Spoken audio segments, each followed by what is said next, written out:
Hi மக்களே, இன்னைக்கு இந்த வீடியோவில் சமீபத்தில் ஹிந்தியில் ரிலீஸ் ஆகியிருக்க துராந்தர படத்தோட முழு கதையை தான் பார்க்க போகிறோம். அதுக்கு முன்னாடி நான் உங்ககிட்ட கேட்குறது ஒன்று தான். நம்ம சேனலை சப்ஸ்கிரைப் பண்ணிட்டு பக்கத்தில் இருக்க பெல் ஐக்கானை கிளிக் பண்ணிக்கோங்க. அப்படியே வீடியோக்குள்ள ஹைட் கொடுத்தா வீடியோ இன்னும் நிறைய பேருக்கு போய் சேரும். கொடுப்பீங்கன்னு நம்புறேன். சரி வாங்க வீடியோக்குள்ளே போகலாம். கதை ஓப்பனிங்களே காந்தஹாட் பிளைட் கடத்தம்.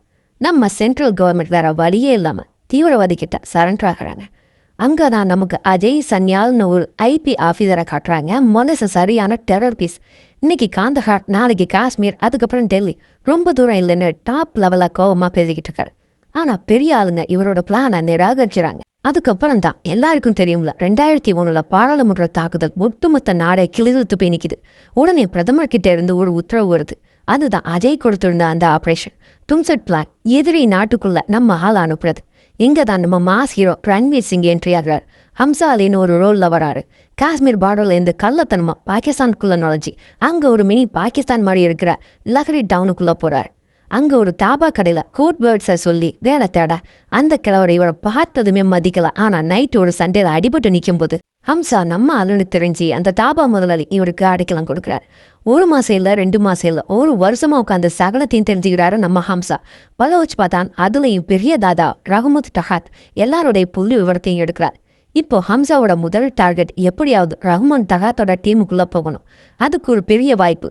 ரஹ்மானோட எளிமையான பப்பு பலோச்சாலுன்னு ரஹ்மானோட மகனை கொல்ல பிளான் பண்றாங்க. ஒரு ஃபங்க்ஷன்ல பெரிய சண்டை. நம்ம ஹம்சாவோட பெரிய பையன் செத்து போனாலும் சின்ன பையனை மட்டும் சாமத்தியமா காப்பாத்துறாரு நம்ம ஹம்சா. ரஹ்மான் இவரோட விசுவாசத்தை பார்த்து 1 லட்சம் கொடுக்க போறார். ஆனா ஹம்சா அதை வாங்க மறுத்துட்டு, நீங்க எங்க ஹீரோ பாய், உங்களுக்கே சேவை செய்யறது தான் எங்களுக்கு பெருமைன்னு பில்டப் கொடுக்குறார். அப்படியே ரஹ்மான் டீமுக்குள்ளேயும் கேத்தான் நுழைஞ்சிக்கிறார். ரஹ்மானுக்கு மஜில்னு ஒரு அமைச்சர் ஃப்ரெண்ட் இருக்கார். இப்போ அங்கே எலெக்ஷன் டைம் வரையா மீடியாக்கள் எல்லாமே பையனுக்காக படிவாங்க பயந்துட்டான் ரஹ்மான்னு கலாய்ச்சி எழுத ஆரம்பிக்கிறாங்க. இங்கே தான் ஹம்சான் தன்னுடைய வேலையை காட்ட ஆரம்பிக்கிறான்.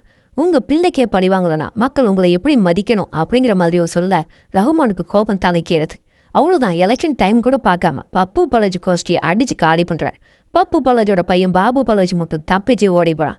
இப்போ லஹரி நகரம் முழுசுமா ரஹ்மானோட கண்ட்ரோலுக்கு வந்துடுச்சு. மஜில் எலெக்ஷன்ல ஜெயிச்சாலும் ரஹ்மான் அவருக்கு மேலே வளர்றதை பார்த்து பயப்படுறாரு. அப்போதான் ISI சீஃப் இக்பால் கிட்ட இருந்து ரஹ்மானுக்கு ஒரு பெரிய டீல் வருது. இந்தியாவோட எக்கனாமியை காலி பண்ண கள்ள நோட்டு பிளேட்கள் இருக்குது. அதுக்கு சப்போர்ட்டா அக்டோபர் 3 இந்தியாவில் ஒரு பெரிய தாக்குதல் நடத்த ஹைடெக் துப்பாக்கியெல்லாம் ரஹ்மான் மூலியமா வாங்க பிளான் பண்றாங்க. இதெல்லாம் நம்ம ஹம்சா கப்பு சிப்புன்னு உட்காந்து கேட்டுக்கிட்டு இருக்காரு. மச்சில் அமைச்சருக்கு அலினான்னு ஒரு பொண்ணு இருக்கும். அவள் டாக்டர் ஆகணும்னு ஆசைப்படுறாரு. ஹம்சா அவகிட்ட நெருங்கி பழகுறாரு. இது ஆரம்பத்தில் நடிப்புக்காக செஞ்சாலும் போக போக உண்மையான லவ்வா மாறுது. அலினா கிட்ட பேசி அவங்க அப்பா மஜில கண்காணிக்க சொல்றாரு. இங்க நான் படத்துலேயே செம ட்விஸ்ட். ரஹ்மானை எப்படியாவது காலி பண்ணணும்னு சொல்லி மஜில் தன் பழைய ஆளான SP சௌத்ரியை திரும்பவும் வேலைக்கு எடுக்கிறார். மஜில் SP சௌத்ரி பழிவாங்க காத்திருந்த பாபு பலஜ் இவங்க 3 பேருமே சேர்ந்து ரஹ்மானை போன்றதுல சீக்ரெட்டா பிளான் பண்றாங்க. இந்த பிளானை அலினா தான் போன்ல வீடியோ எடுத்து ஹம்சாவுக்கு அனுப்பி வைக்கிறார். இதை பார்த்த ஹம்சாவும் ஷாக் ஆகி நிற்கிறார். ஆயுத டெலிவரி டைம்ல SP சௌத்ரி ரஹ்மானை கடத்திட்டு போயிடுறாரு. SP கண்டிப்பா ரஹ்மானை கொல்லுவார்னு மஜிலுக்கு தெரியும். உடனே ஹம்சா அலினா எடுத்த அந்த வீடியோவை வச்சு மஜில மிரட்டுறார். ஆனா SP சௌத்ரி யார் பேஜையும் கேட்கல. அவ்வளோதான், ஹம்சா வேற லெவலில் ஆட்டம் போடுறார். லஹரி அதிரிப்படை அதிகாரிகளை ஒரு ரூமுக்குள்ள அடைச்சி வச்சு அவங்க மேல பெட்ரோல் ஊற்றி சீலிங் ஃபேன்ல கட்டி வச்சிடுறாரு. வீடியோ காலில் போட்டு 1/2 மணி நேரத்துல ரஹ்மானை விடுதலை ஆகலன்னா இவங்க எல்லாரையும் உயிரோட எரிப்பேன்னு SP ஏன் மிரட்டார். வேற வழியே இல்லாம SP ரஹ்மானை விடுவிக்கார். ஆனா SPயோட டார்கெட் இப்போ ஹம்சா தான். போலீஸ்கிட்டேந்து ரஹ்மான் திரும்பி வந்த பிறகு அடுத்ததா மும்பை தாக்குதல் நடக்குது. அக்டோபர் 3க்கான பிளான் லீக் ஆனதால பிளானை மாற்றி இப்போ நடத்துறாங்க.